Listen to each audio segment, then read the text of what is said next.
Bom dia, irmãos e irmãs. Que privilégio participar com vocês deste lindo encontro.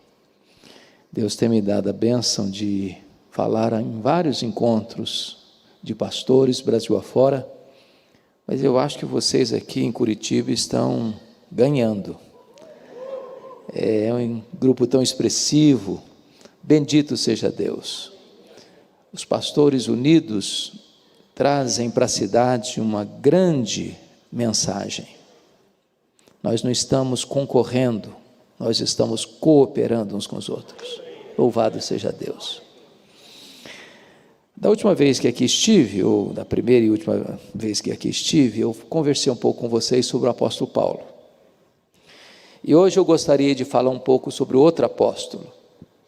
Gostaria de apresentar a vocês hoje o apóstolo Pedro.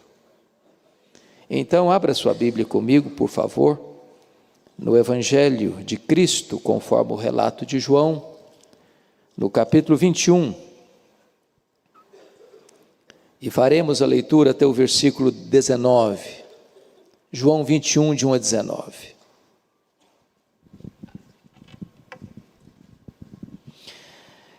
Depois disto, tornou Jesus a manifestar-se aos discípulos junto do mar de Tiberíades. E foi assim que ele se manifestou. Estavam juntos Simão Pedro, Tomé chamado Dídimo, Natanael, que era de Caná da Galileia, os filhos de Zebedeu e mais 2 dos seus discípulos. Disse-lhe Simão Pedro: vou pescar. Disseram-lhe os outros: também nós vamos contigo. Saíram e entraram no barco, e naquela noite nada apanharam. Mas ao clarear da madrugada estava Jesus na praia. Todavia os discípulos não reconheceram que era ele. Perguntou-lhes Jesus: filhos, tendes aí alguma coisa de comer? Responderam-lhe: não. Então lhes disse: lançai a rede à direita do barco e achareis. Assim fizeram e já não podiam puxar a rede, tão grande era a quantidade de peixes. Aquele discípulo a quem Jesus amava disse a Pedro: é o Senhor. Simão Pedro, ouvindo que era o Senhor, cingiu-se com sua veste, porque se havia despido, e lançou-se ao mar. Mas os outros discípulos vieram no barquinho puxando a rede com os peixes, porque não estavam distantes da terra, senão quase 200 côvados. Ao saltarem em terra, viram ali umas brasas, e em cima peixes, e havia também pão. Disse-lhes Jesus: trazei alguns dos peixes que acabastes de apanhar. Simão Pedro entrou no barco e arrastou a rede para a terra, cheia de 153 grandes peixes. E não obstante serem tantos, a rede não se rompeu. Disse-lhes Jesus: vinde, comei. Nenhum dos discípulos ousava perguntar-lhe: quem és tu? Porque sabiam que era o Senhor. Veio Jesus, tomou o pão e lhes deu, e de igual modo o peixe. E já era esta a terceira vez que Jesus se manifestava aos discípulos, depois de ressuscitado dentre os mortos.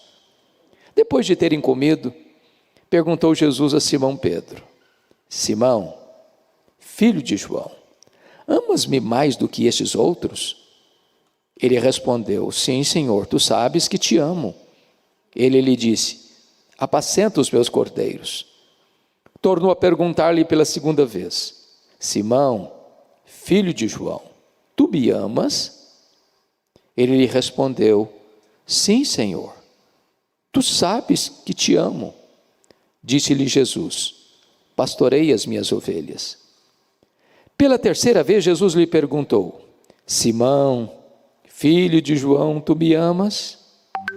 Pedro entristeceu-se por ele lhe ter dito pela terceira vez: tu me amas? E respondeu-lhe: Senhor, tu sabes todas as coisas, tu sabes que eu te amo. Jesus lhe disse: apacenta as minhas ovelhas. Em verdade te digo que quando eras mais moço, tu te cingias a ti mesmo e andavas por onde querias. Quando, porém, fores velho, estenderás as mãos e outro te cingirá e te levará para onde não queres. Disse isto para significar com que gênero de morte Pedro havia de glorificar a Deus. Depois de assim falar, acrescentou-lhe: segue-me. Amém. Eu quero pedir permissão a vocês para só voltar nesse texto já na conclusão da minha fala. meu propósito é apresentar a vocês o apóstolo Pedro. Quem foi este homem? Que cheio do Espírito Santo pregava e os corações se derretiam. Orava pelos enfermos e eles eram curados. Quem este homem que abriu a porta do Evangelho para judeus e gentios? Quem este homem que é a marca mais singular da nossa natureza? Altos e baixos, avanços e recuos, escaladas e quedas. Quem é este homem? Filho de João, irmão de André, nasceu em Betsaida, casado, empresário de pesca, e que agora mora em Cafarnaum, quartel-general do ministério de Jesus. Quem é este homem? Capaz de fazer uma afirmação cristalina acerca de Jesus, dizendo: tu és o Cristo, o Filho do Deus vivo, para em seguida ser usado por Satanás e tentar afastá-lo da cruz. Quem é este homem capaz de uma fé robusta, dizendo para Jesus: se és tu, Senhor, manda-me ir ter contigo por sobre as águas, para em seguida tirar os olhos de Jesus e naufragar nas ondas revoltas da incredulidade? Quem é este homem capaz de prometer fidelidade inegociável a Jesus, ainda que todos te abandonem, eu jamais, por ti darei minha vida, estou pronto a ir contigo para a prisão e para a morte, para em seguida, covardemente, negar a Jesus 3 vezes? Quem é este homem? Este homem está aqui nesta manhã. Este homem mora debaixo da nossa pele. O sangue de Pedro corre em nossas veias. O coração de Pedro bate em nosso peito. Nós somos Pedro. E o que Jesus fez na vida dele, Jesus pode fazer agora, aqui, na sua, na minha, na nossa vida. Um dos primeiros episódios na vida de Pedro relatado nas Escrituras está lá em Lucas 5.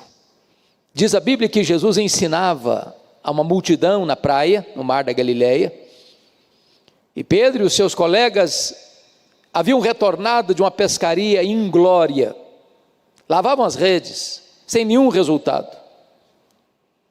E de repente, Jesus olha 2 barcos, e um deles era o barco de Pedro, e propositadamente Jesus entra no barco de Pedro e diz para ele: ô Pedro, afasta o barco.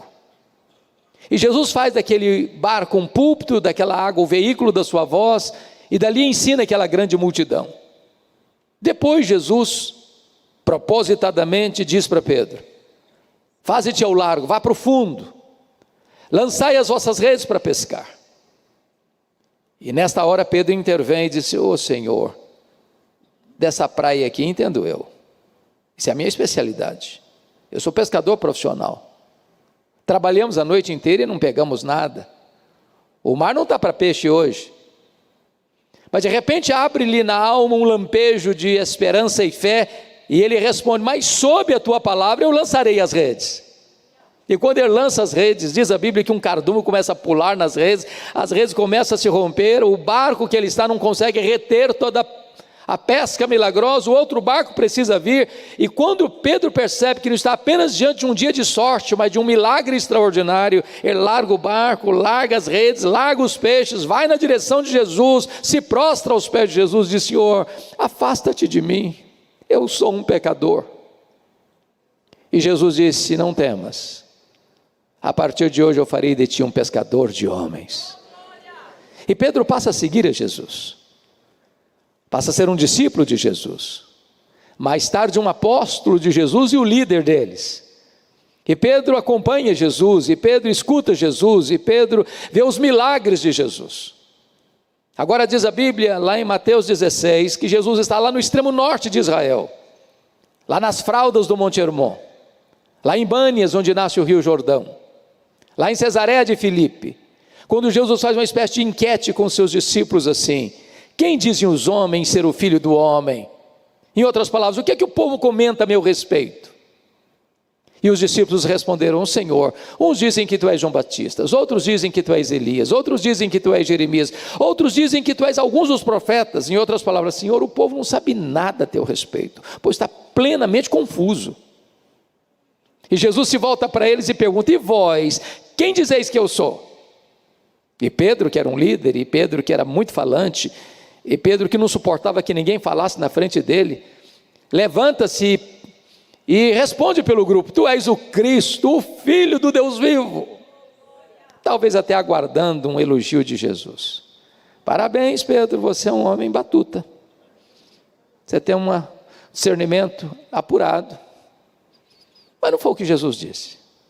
Jesus disse: bem-aventurado és, Simão Barjonas, porque não foi carne e sangue quem te revelaram, mas o meu Pai que está nos céus. Em outras palavras, Jesus está dizendo para Pedro o seguinte: ô Pedro, não pense que você sabe quem eu sou, porque você é mais inteligente ou mais esperto que os demais. Você só sabe quem eu sou, Pedro, porque o Pai me revelou para você. Porque se o Pai não tivesse me revelado para você, como os outros, também você não saberia quem eu sou. E eu também te digo que tu és Pedro, e sobre esta pedra eu edificarei a minha igreja, e as portas do inferno não prevalecerão contra ela. Está aqui, meus irmãos, em Mateus 16, 18, um dos textos mais importantes da Bíblia, de cuja correta interpretação depende o futuro do cristianismo. A grande pergunta é: quem é a pedra sobre a qual a igreja está edificada? Há 3 interpretações na história da igreja. A primeira delas é que o próprio Pedro é a pedra. Talvez hoje mais de 800 milhões de pessoas mundo afora acreditam nisso. Há uma frase em latim muito conhecida de todos: ubi Petros, ibi ecclesia. Onde está Pedro? Aí está a igreja. A segunda interpretação é que a pedra é a declaração de fé: tu és o Cristo, o Filho do Deus vivo, que onde essa declaração for feita, aí está a pedra fundamental da igreja. Mas a terceira interpretação, penso eu, subscrita por todos nós, se não pelo menos pela maioria de nós, é que o próprio Cristo é a pedra sobre a qual a igreja está edificada. O texto nos leva, me parece, a esta conclusão. Se não, vejamos.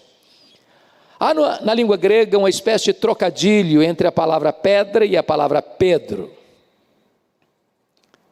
Pedra não deriva de Pedro, Pedro deriva de pedra.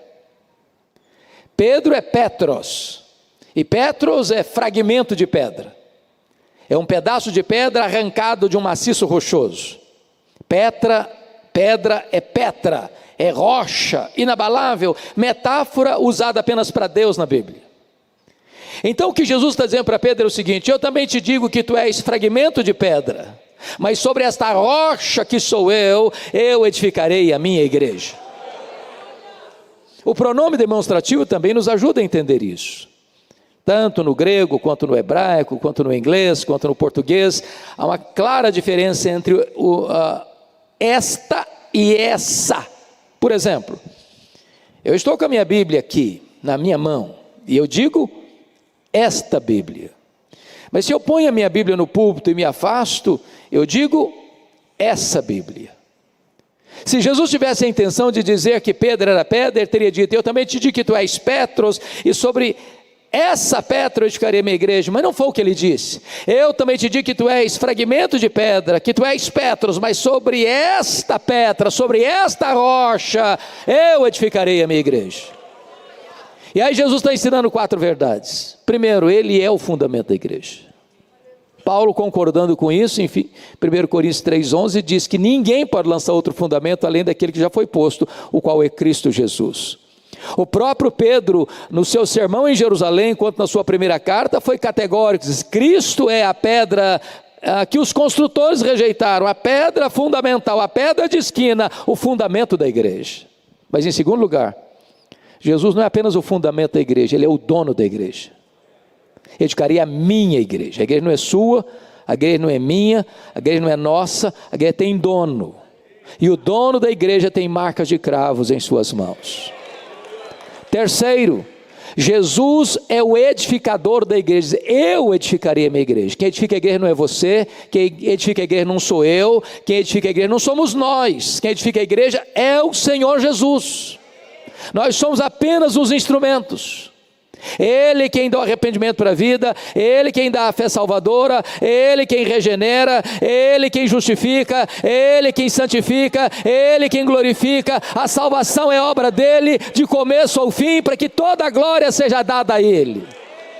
Mas em quarto lugar, Jesus é o protetor da igreja, e as portas do inferno não prevalecerão contra ela. Não tem ideologia, não tem perseguição, não tem inferno, não tem demônios, não tem nada nem neste mundo e no mundo por vir que possa destruir a igreja do Deus vivo, porque aquele que a salvou a protege.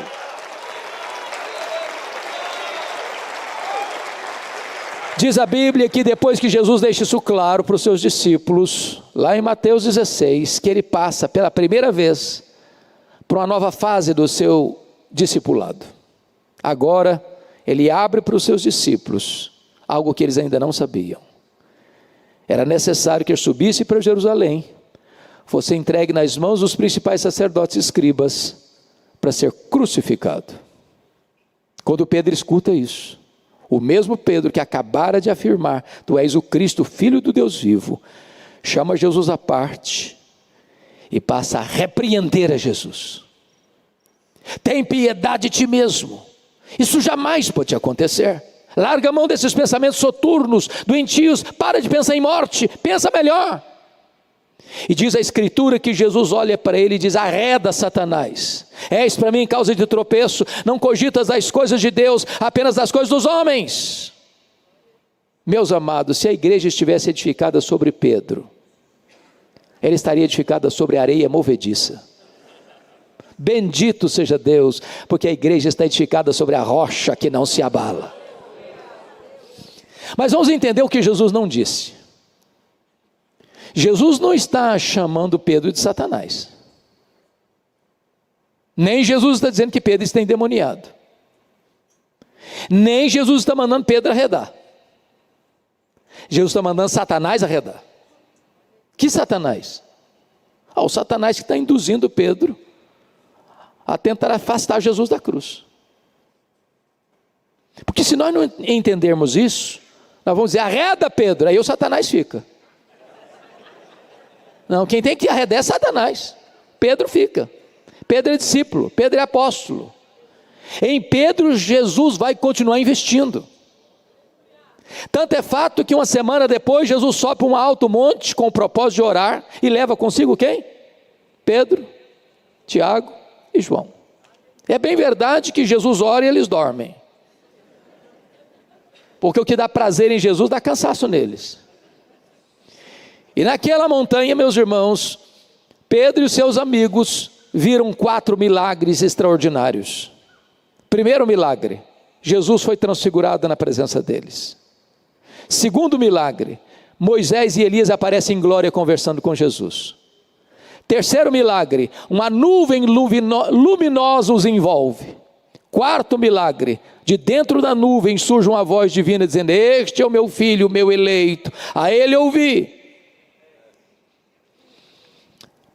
Parece-me que faz parte da cultura evangélica brasileira, que se nós pudéssemos ver mais milagres, nós creríamos mais. Não é bem o que a Bíblia ensina. O que a Bíblia ensina é que a fé vem pelo ouvir, e ouvir a palavra de Deus. Tem nessa montanha 3 gerações representadas: a geração de Moisés, a geração de Elias, que é a geração dos apóstolos. Se você ler atentamente a sua Bíblia, você verá que essas foram as 3 gerações que mais viram milagres na história, ao mesmo tempo as 3 gerações mais incrédulas da história. Notem vocês que Pedro está vendo milagres, mas ele não discerne a centralidade da pessoa de Jesus. Porque quando essa cena está acontecendo, Pedro, ele falava até sem saber o que estava falando. Ele disse: mestre, bom é estarmos aqui, então nós vamos fazer uma coisa, vamos fazer 3 tendas, uma vai ser tua, outra de Moisés, outra de Elias. Ele não sabia o que estava falando. E por que ele não sabia o que estava falando? Estava falando uma bobagem. Uma bobagem. Pedro está comparando e equiparando Jesus a Moisés e a Elias, ao representante da lei e ao representante dos profetas. Mas Jesus não é apenas um grande homem entre os homens, Jesus é o próprio Deus entre os homens. Ele é único, ele é singular, ele é incomparável. Vendo milagres, mas não discernindo a centralidade da pessoa de Jesus. Mas ainda, quando essa cena termina, e eles param para olhar a cena melhor, diz a Bíblia que Moisés e Elias não estão mais lá, é só Jesus. E o próprio Pai corrige a teologia de Pedro, dizendo: este é o meu filho, o meu eleito, a ele eu vi. Aí eles descem do monte, e tem uma multidão lá embaixo, e os outros discípulos estão lá, mas não estavam nem orando, nem jejuando, nem fazendo a obra. Diz que eles estavam discutindo com os escribas. Nota de rodapé: nós temos que ter muito cuidado, porque às vezes o inimigo nos distrai com boas discussões apologéticas, e a gente pode gastar o tempo todo nisso, deixando de orar, deixando de jejuar e deixando de fazer a obra. Há espaço sim para apologética na igreja, mas deixem entender uma coisa: Deus não nos chamou para discutir a obra, Deus nos chamou para fazer a obra. Eles estão discutindo a obra e estão desprovidos de poder. Chega um pai aflito apresentando o seu filho endemoniado e eles não puderam. E diz a Escritura que o pai leva então o seu filho a Jesus, e Jesus diz: trazei aqui o menino. E Marcos nos informa que Jesus disse para aquele espírito demoníaco, aquela casta de demônios: sai deste menino e nunca mais retornes a ele. E o menino ficou curado, liberto. E diz Lucas 9:43, que diante desse insólito milagre de Jesus, todos se admiraram do quanto Deus fazia por intermédio de Jesus. Agora preste atenção nisso. Essa admiração Jesus viu como uma grande ameaça. O mesmo que ocorreu em João capítulo 6. Quando Jesus multiplicou pães e peixes, diz lá João 6, que a multidão quis fazer Jesus um rei político, um Messias político. E Jesus fugiu deles.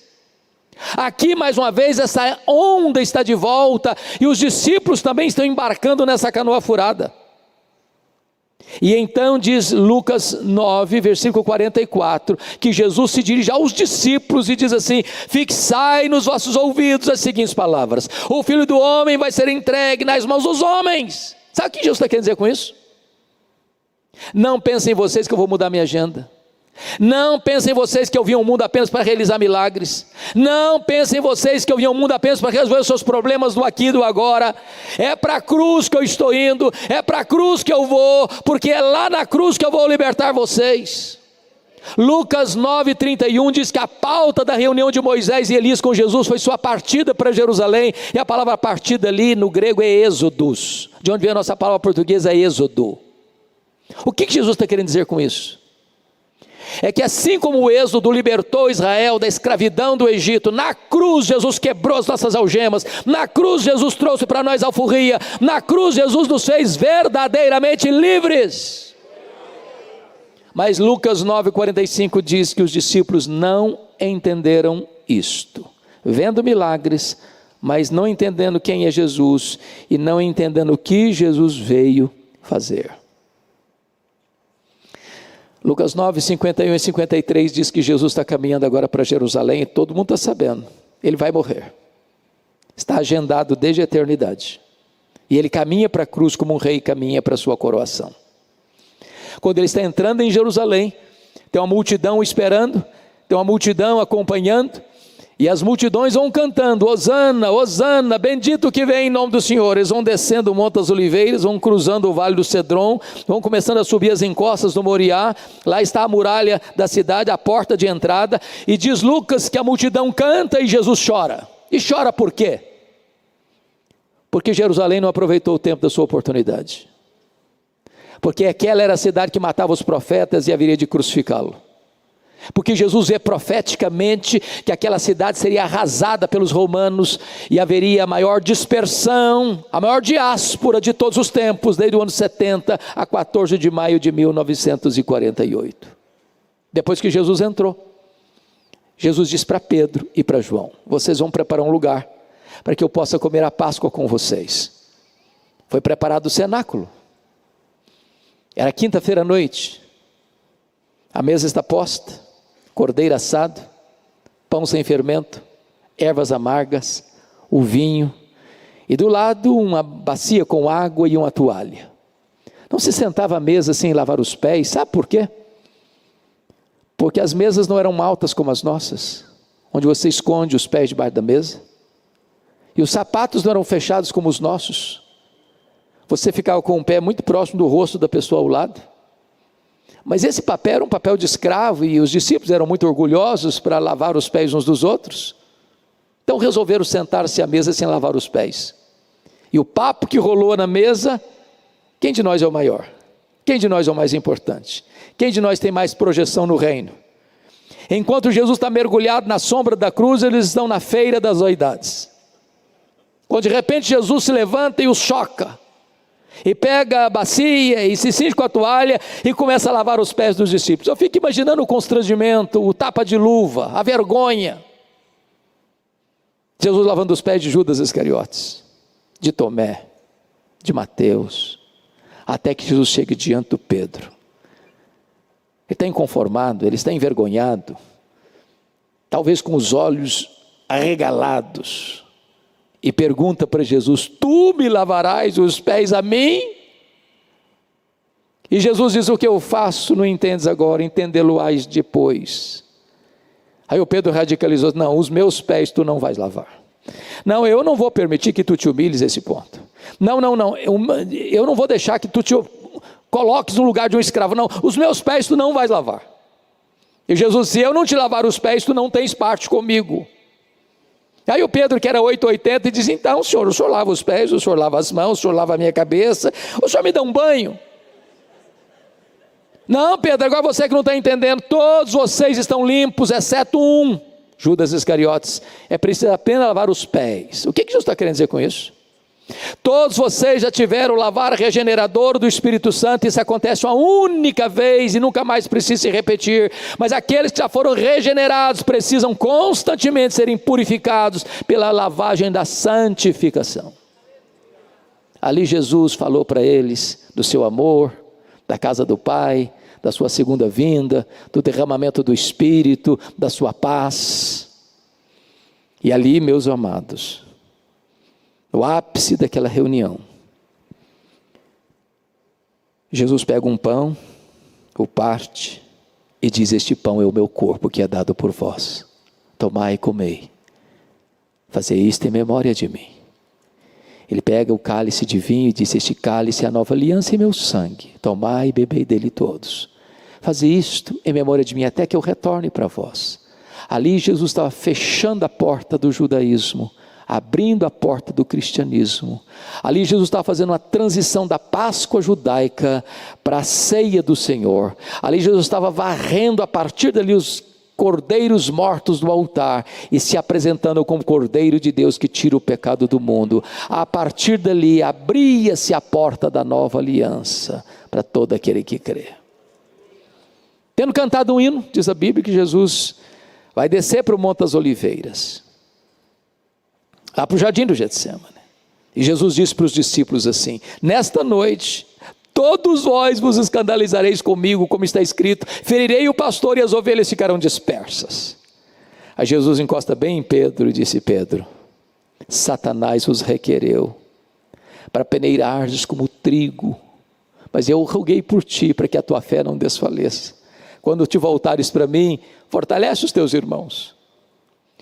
Eu acho que Pedro deu uma raspada na garganta, disse: Senhor, eu estou sabendo o que está acontecendo, eu sei que o clima está pesado, eu sei que nos bastidores o Sinédrio trama a tua prisão, a traição e a tua morte, eu sei que a coisa vai pegar, mas me permita dizer, Jesus, eu acho que os meus colegas não têm estrutura, os meus pares aqui não têm tutano para aguentar isso, mas eu quero deixar uma palavra para o Senhor.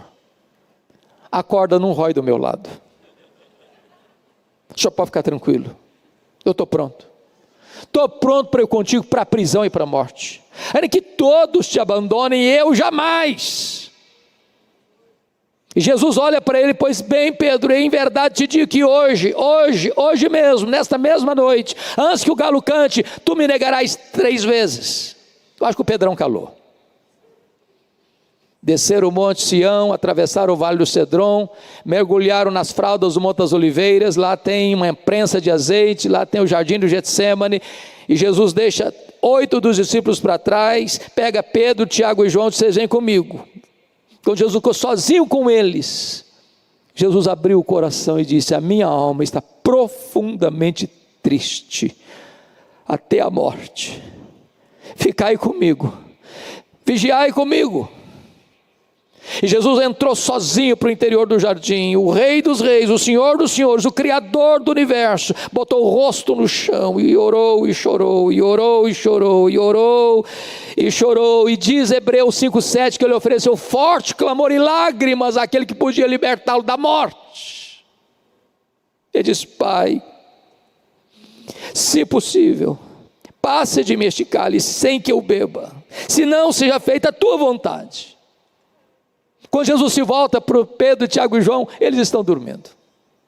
E Jesus não acorda os 3 não, só acorda o Pedro. Diz: Pedro, nem uma hora pudeste vigiar comigo? Vigiai e orai para que não entreis em tentação. O espírito está pronto, mas a carne é fraca.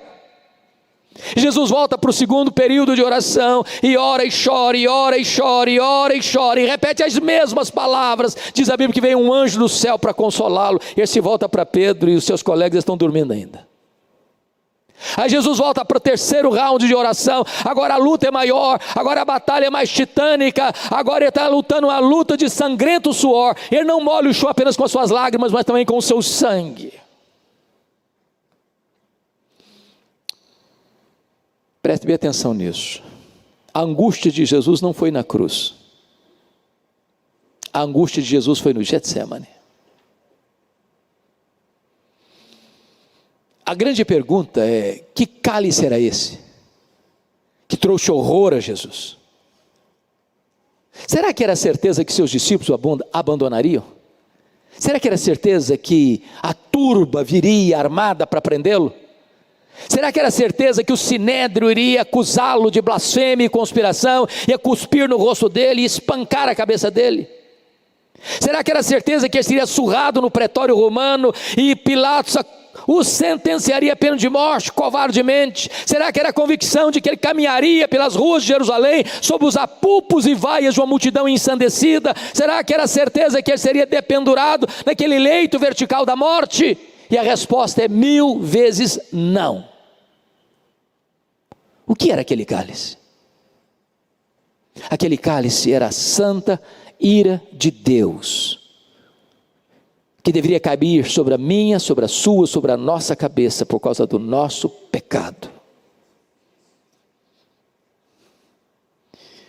E o Senhor Jesus sorveu sozinho cada gota amarga daquele cálice, quando ele compreendeu que o Pai lançaria sobre ele a iniquidade de todos nós, que ele sendo santo, santo, santo, seria feito pecado por nós, que ele sendo bendito eternamente, seria feito maldição por nós, que ele sendo o criador do universo, o próprio sol, criatura dele, esconderia o rosto dele ao meio-dia, que o próprio Pai o desampararia naquela cruz. Quando ele se levanta do terceiro round de oração, não tem mais angústia, não tem mais angústia. Agora ele vai lá e acorda os discípulos que ainda estão dormindo, acordai, vamos-nos, o inimigo se aproxima. A turba está chegando, liderada por Judas Iscariotes. Pedro acorda atabalhoado, pega a espada, decepara a orelha do mal, que Jesus não: calma lá Pedro, guarda essa espada, se eu precisasse desse tipo de ajuda, eu rogaria ao Pai, ele me mandaria aqui mais de 12 legiões de anjos, 72 mil anjos, daria 6 mil anjos para cada um de vocês. Quando a turba chega, é Jesus quem se apresenta e pergunta: a quem buscais? A Jesus o Nazareno. Pois sou eu. E caíram por terra. A partir daqui Jesus vai para o sinédrio, ele é cuspido e esbordoado, está firme como uma rocha.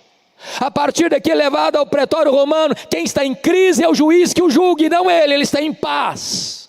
A partir daqui ele caminha pelas ruas de Jerusalém, as mulheres choram e ele pergunta: por que vocês estão chorando por mim? Não chorem por mim, chorem por vocês, chorem pelos filhos de vocês. A partir daqui ele é pregado naquela cruz e transforma aquele patíbulo de horror num palco para a glória de Deus e num instrumento para a nossa salvação.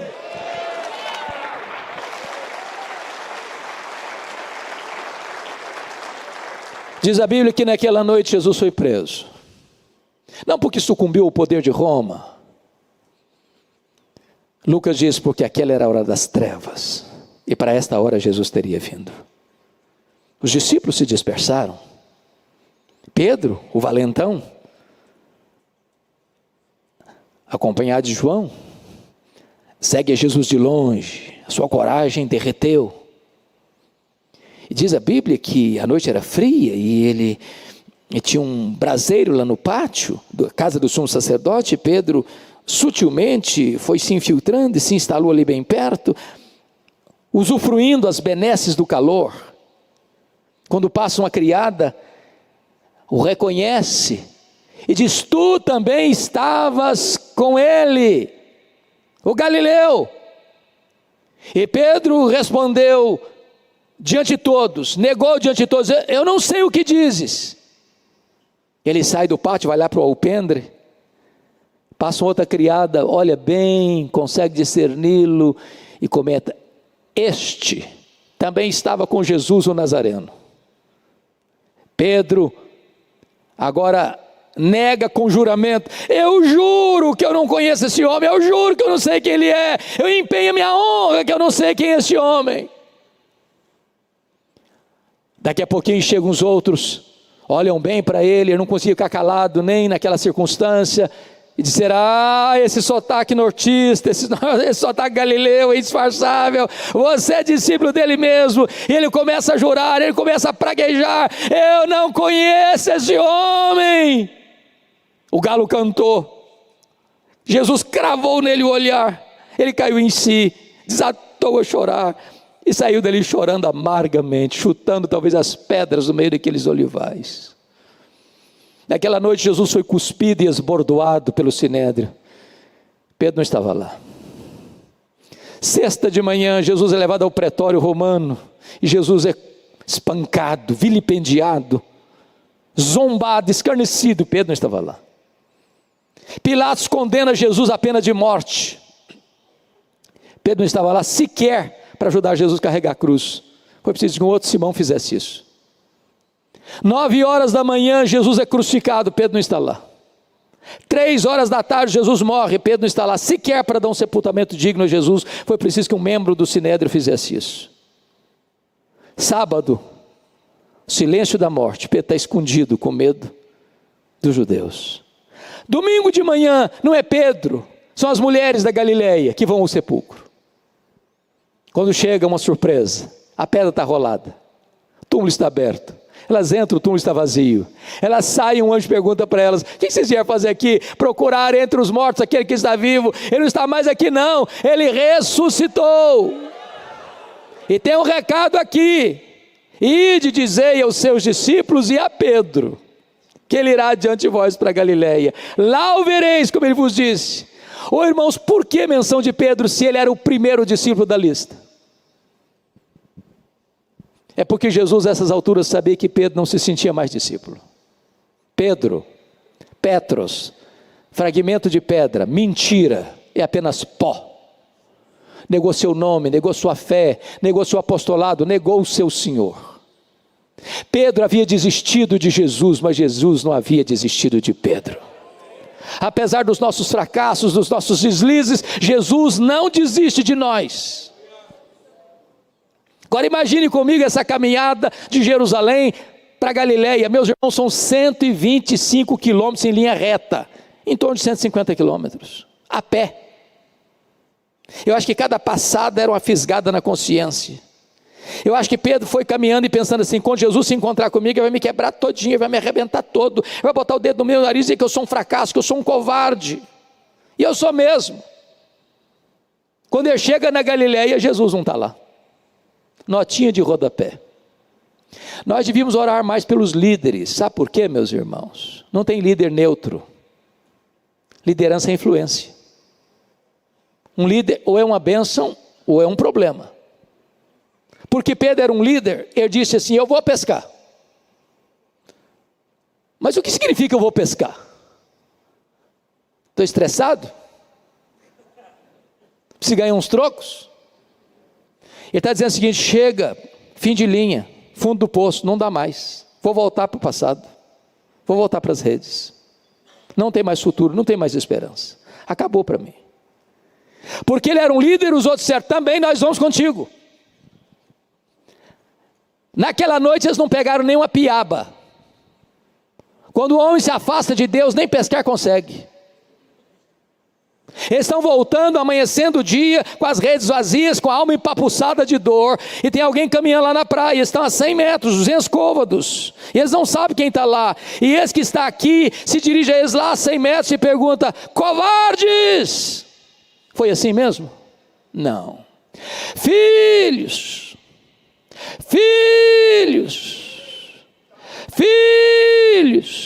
para um bando de covardes, de desertores. Apesar dos nossos fracassos, é assim que ele nos chama: filhos. Há nesta única palavra mais de 1 tonelada de graça. Tendes aí alguma coisa de comer? É claro que essa pergunta não foi feita porque Jesus precisava dessa informação. Ele está querendo acordar a consciência deles. Eles responderam: não. Lançai a rede à direita do barco e achareis. Aquele a quem servimos é o Criador do céu, é o Criador da terra, é o Criador do mar, e controla os peixes do mar. Ele empurra para o lado direito do barco um cardume de peixes selecionados, 153 grandes peixes. Quando lançam as redes, os peixes começam a pular. O João disse: ô Pedro, é o Jesus, é o Senhor, ele chegou, ô Pedro, ele está aqui. Aí o Pedro larga para lá as redes, larga para lá o barco, larga para lá os peixes, nada 100 metros, e agora, ele vai me quebrar, ele vai me arrebentar todo. Ele chega na praia, um susto, tem um braseiro lá, com pão e com peixe. Meus irmãos, só tem 2 lugares no Novo Testamento onde aparece a palavra braseiro. Foi onde Pedro negou Jesus, e onde Pedro foi restaurado por Jesus. Jesus plantou aquele braseiro ali para dizer para Pedro: Pedro, sabe por que eu plantei esse braseiro aqui? Para mostrar para você que na mesma geografia que você caiu, eu vou levantar você.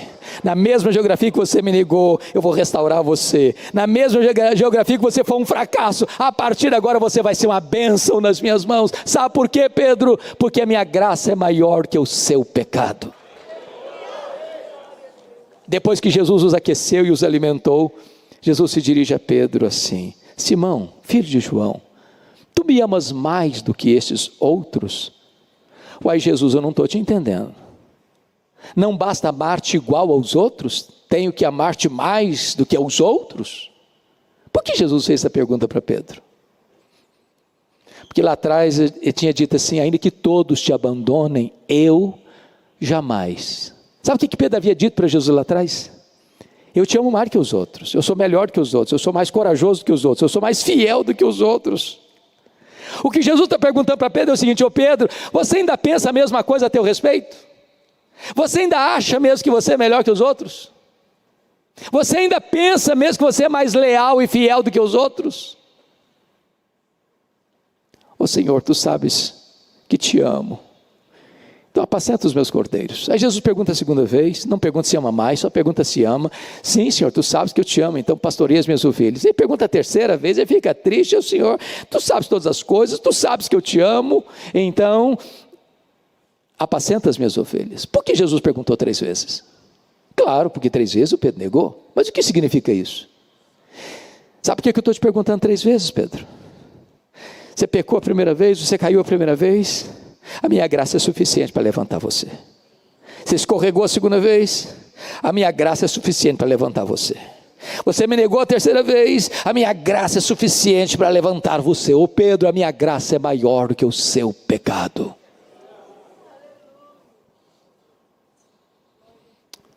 Irmãos queridos, na língua grega, esse texto é muito mais rico do que ele pode ser na língua portuguesa. E eu vou explicar. Vocês sabem que na língua grega tem 4 palavras para amor: eros, storge, filia e ágape. Nesse diálogo de Jesus com Pedro, 2 verbos distintos foram usados. O verbo ágape ou agapau, a palavra ágape, é amar sacrificialmente, é aquele amor que dá a vida pelo outro, que morre pelo outro. O verbo filéu, a palavra filia, de onde vem filosofia, é amar de gostar, é um amor de amizade, mas não sacrificial. Então vamos entender o que aconteceu aqui. Quando Jesus pergunta a primeira vez para Pedro: tu me amas mais do que esses outros? Pedro não respondeu essa pergunta de Jesus. Jesus perguntou para Pedro usando o verbo agapau: Petrus, agapas-me. Tu me amas com amor ágape? Tu me amas a ponto de dares tua vida por mim, de morreres por mim? Esta pergunta Pedro não respondeu. O que Pedro respondeu foi: ô Senhor, amor ágape eu não tenho. Eu não estou pronto a morrer por ti, eu não tenho coragem da minha vida por ti, eu apenas gosto de ti. E respondeu: filose, eu gosto de ti só com amor filéu, filose, nada mais. Jesus pergunta a segunda vez do mesmo jeito: Petros, agapas-me, tu me amas com amor ágape, tu me amas a ponto de dar sua vida por mim? Pedro não respondeu de novo: sim, Senhor, amor ágape eu não tenho, eu não tenho coragem da minha vida por ti, eu não estou pronto a morrer por ti, eu só gosto de ti. E respondeu: filose. Por que Pedro ficou triste a terceira vez? Porque Jesus mudou a pergunta. Jesus usou na terceira pergunta o mesmo verbo que Pedro usara nas 2 respostas anteriores. E Jesus pergunta assim: Petros, fileis-me, pelo menos tu gostas de mim? Respondeu do mesmo jeito: filose, eu só gosto do Senhor. Qual a lição que a gente aprende? Quando Pedro, confiando nele mesmo, prometeu dar a vida por Jesus, Pedro negou Jesus. Mas quando Pedro foi humilde, reconhecendo que ele não tinha poder nele mesmo para dar a vida por Jesus, aí Jesus o capacitou a dar a sua vida por ele. Jesus restaura o Pedro. Jesus restaura o ministério de Pedro. Apacenta os meus cordeiros, pastoreia as minhas ovelhas, apacenta as minhas ovelhas. Talvez eu estou falando para algum pastor, para algum líder que está pensando em desistir, achando que não dá mais jeito, não tem mais como. Eu quero dizer que Jesus está aqui para restaurar a sua vida e restaurar o seu ministério e colocar nas suas mãos de volta o cajado de pastor. Agora preste atenção, Jesus não perguntou: Pedro, tu amas as minhas ovelhas? Tu amas o meu povo? Não foi a pergunta. Pedro, tu me amas? Pedro, tu me amas? Se tu me amas, estás habilitado a cuidar das minhas ovelhas. Eu fico imaginando, queridos pastores, se fosse hoje um processo de restauração de um pastor que caiu, o que nós faríamos? Um ano de banco. Vão te arrumar um psicólogo cristão para fazer uma terapia com você, sua cabecinha não está muito boa, você precisa de acertar algumas coisas na sua cabecinha. Você vai ler esse, aquele outro livro, depois nós vamos fazer um teste, uma pesquisa, vamos fazer um exame com você, depois nós vamos deixando você ir começando devagar. A única exigência que Jesus fez para restaurar Pedro foi esta: tu me amas? Tu me amas? Se você ama Jesus, hoje você pode recomeçar a sua caminhada. A partir daqui Pedro é um outro homem, é um homem de oração, é um homem cheio do Espírito Santo. A partir daqui Pedro não tem mais medo de prisão, de açoite, de morte. A partir daqui Pedro é um homem que prega e os corações se derretem, ora e os corações são curados, são tratados. A partir daqui Pedro é um gigante de Deus. E aí que entra, irmãos, o versículo 18, que me choca. Com a Bíblia aberta, olha comigo aí. Em verdade te digo, que quando eras mais moço, te cingias a ti mesmo e andavas por onde querias. Quando, porém, fores velho, estenderás as mãos e outro te cingirá e te levará para onde não queres. Sabe o que Jesus está falando para Pedro? Ô Pedro, você está lembrado daquele dia que você falou que ia morrer por mim? Estava pronto para morrer por mim? Esse dia vai chegar. Não é agora não, é quando você ficar velho. Não tem jubilação, não tem aposentadoria, não tem casa na praia, não tem casa na montanha. Quando você ficar velho, você vai ser crucificado. Ô irmão, sem a graça, o cara devia sair dali para um divã. Eu imagino o Pedro chegando em casa, recebendo um abraço da esposa, ele era casado, vinha na mente dele, quando você ficar velho, você vai ser crucificado. Acabar de pregar um senhor abençoado, todo feliz da vida, vinha na mente dele, quando você ficar velho, você vai ser crucificado. Sabe o que aconteceu? Depois que Jesus explicou isso para ele, Jesus disse assim: segue-me. Depois que Jesus, olha, com esse tipo de morte, você vai glorificar a Deus, Jesus, segue-me. Não é segue-me para o sucesso, não é segue-me para a fama, segue-me para a cruz. Bom, se você quer saber o que Pedro sentiu, está escrito na Bíblia. Como é que reagiu no corredor da morte. Ele escreve isso. Segunda carta de Pedro, eu termino aqui. Vá comigo para lá. Segunda carta de Pedro, capítulo 1, versículos 14 e 15. Ele diz assim no verso 14. Segunda de Pedro 1, 14. Certo de que estou prestes a deixar o meu tabernáculo. A mesma expressão de Paulo, quanto a mim já estou sendo oferecido por libação. Certo de que estou prestes a deixar o meu tabernáculo, estou prestes a morrer. Como efetivamente nosso Senhor Jesus Cristo me revelou, em outras palavras, a morte dele, a forma da morte dele, o tempo da morte dele, foi profetizado por Jesus. Mas, de minha parte, esforçar-me-ei, de que maneira?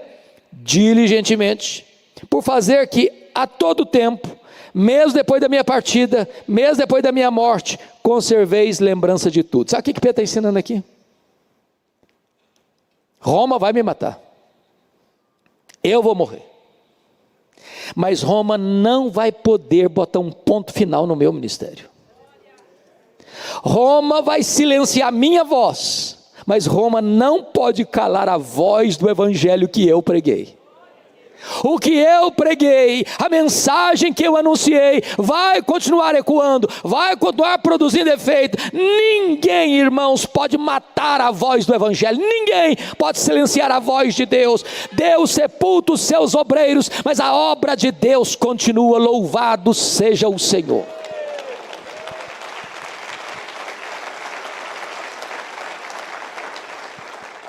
Quis Deus que este fato não estivesse registrado. Mas Paulo foi degolado porque era cidadão romano. Pedro era cidadão comum.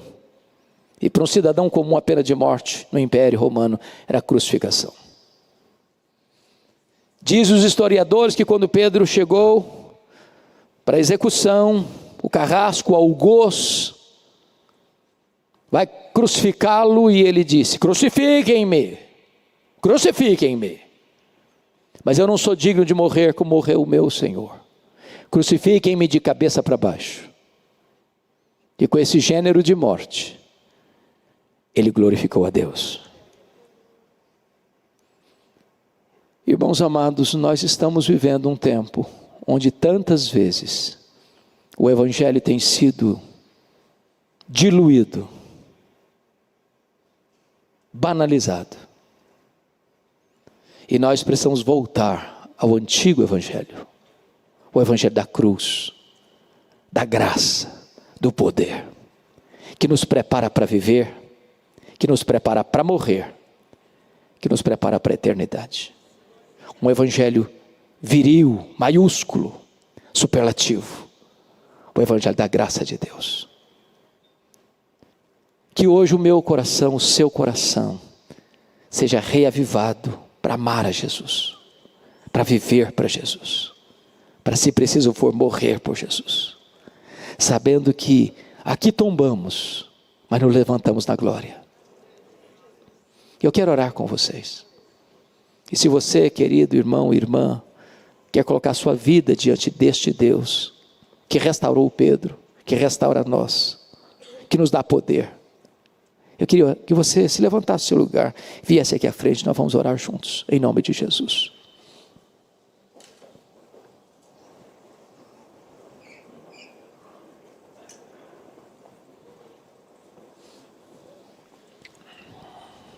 Deus está neste lugar.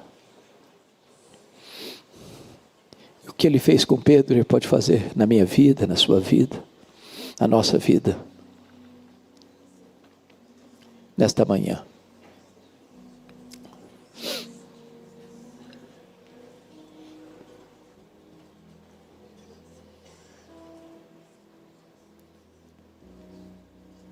Tem Pedro aqui hoje?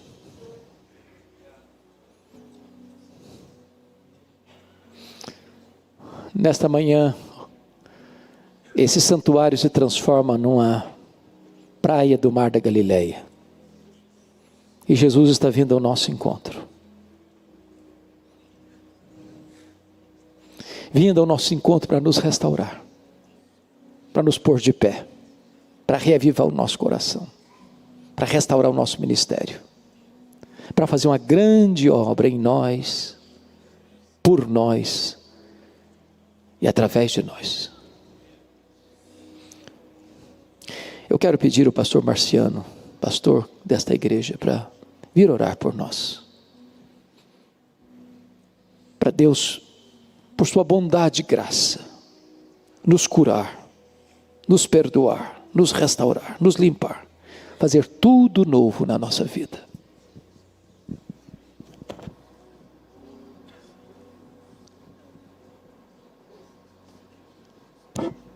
Pai, nós oramos nessa manhã diante da Tua presença.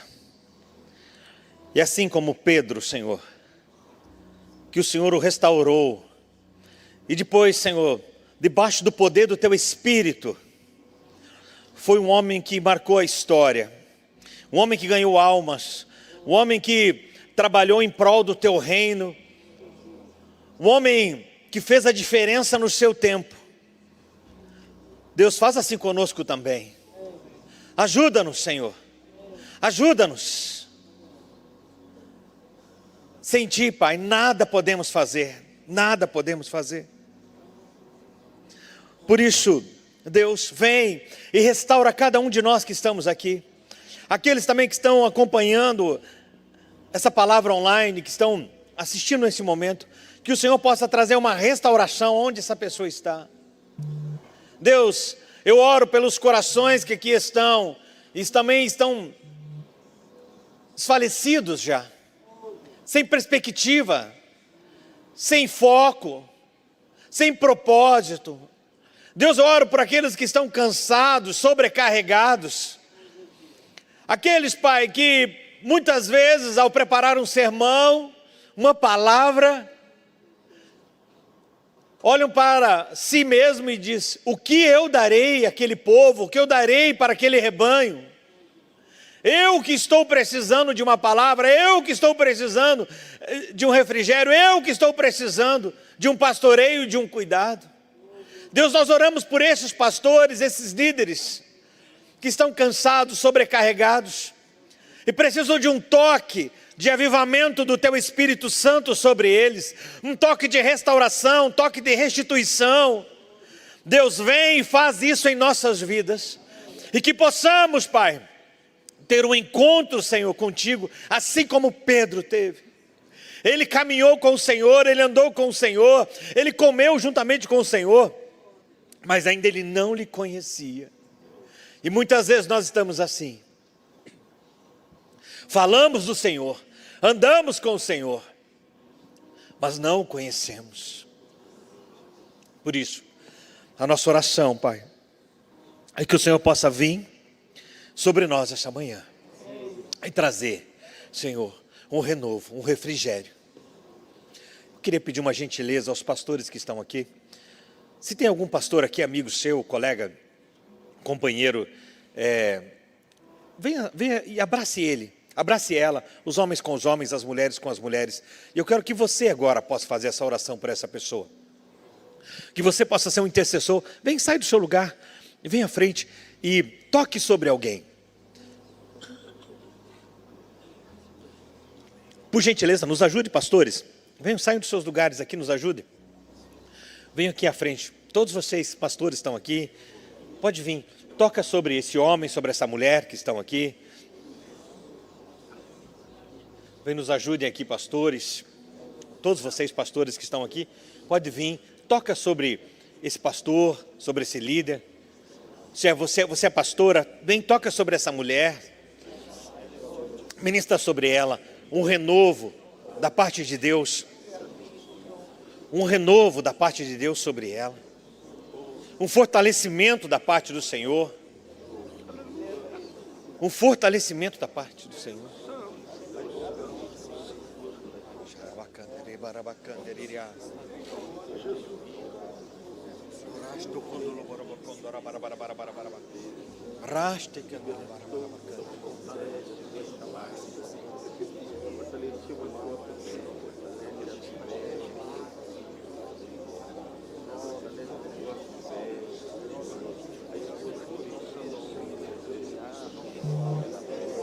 Reste condolo barabaconderi ala rasto condolo barabaconderi ala barabara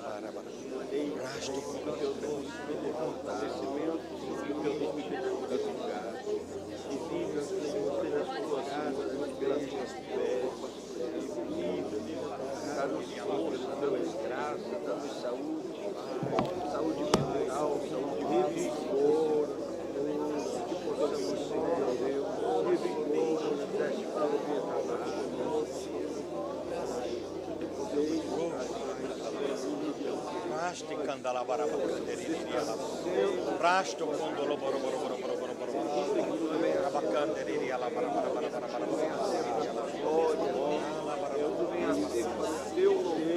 lá ricando lá barabaconderi ala ro condolo barabaconderi ala barabara estamos saindo aqui agraciados da tua graça,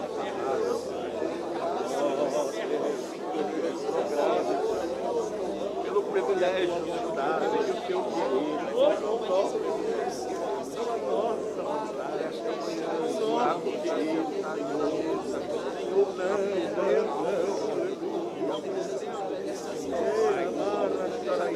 seu fortalecido, Senhor Jesus, saímos aqui agraciados na cruz, sabemos que o Senhor está que a cruz, Senhor, o Senhor está velando, não seja tirada de vista, Pai, porque foi ali o lugar da nossa vitória. Ai, eu quero te dizer graça, eu quero te glorificar, crendo, Deus, coisas grandes ainda vai acontecer, aleluia, fique conosco, Pai, fique conosco, Pai, conosco, Espírito Santo, usa-nos, em nome de Jesus, glória a Deus, aleluia.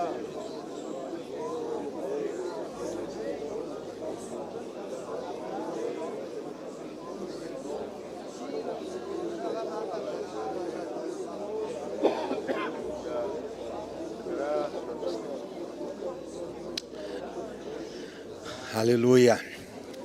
Glória a Jesus. Glória a Jesus. O Senhor é bom, amém? O tempo todo Ele é bom. E coisas boas e coisas ruins acontecem com homens bons e homens ruins. O que nos faz entender que independente aonde nós estivermos, ou que você estiver passando, o importante é se o Senhor está contigo. O importante é se Ele está no barco. Ainda que Ele esteja dormindo, mas Ele está no barco, amém? Queridos, você pode voltar para o seu lugar, por gentileza. O pastor Hernandes Dias Lopes tem um convite a fazer a todos nós, a todos vocês, e eu queria que você ficasse ligado agora nisso que ele vai falar. Ele tem um convite aí 2 convites a fazer a nós aqui, aos pastores, e que você possa colocar na sua agenda. Por favor, pastor, fique à vontade. Obrigado, querido. Meus amados, enquanto vocês estão retornando aos seus lugares, Deus tem me dado um peso no coração. A nossa geração de cabecinhas brancas já estão precisando passar o bastão para uma nova geração. E um peso que Deus pôs no meu coração é trabalhar na área de ajudar a todos nós na área da pregação. Então nós estamos promovendo um congresso especificamente sobre pregação. Nos dias 2 a 5 de agosto, na cidade de Sorocaba, pastor Luciano Subirá será um dos nossos pregadores, pastor Jeremias Pereira, pastor Arival Dias Casimiro, pastor Rafael Abdala, e eu serei um dos pregadores também.